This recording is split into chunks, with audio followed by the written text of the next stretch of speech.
Bakit to ang best-selling sneaker na hindi mo pa nadidiscover online? Sobrang mabenta ang graffiti sneakers. Bakit kaya? Dahil ba sa design, the experience, or are online shoppers missing something big? These famous people will break it down for you. Pero ganda, no? Ay, oo, ito. Ang ganda, oh. Ganda rin ito, ah. Pink cotton lang sa kanan. Ito, susutin natin sa Japan. Sobrang komportable. Tingin pa lang.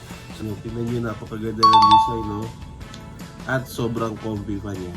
So, comfortable and napakaganda, very positive na dating yung mga colors niya.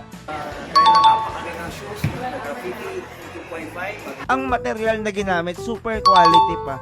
Tapos di lang siya bumawi sa ganda, pati sa comfort.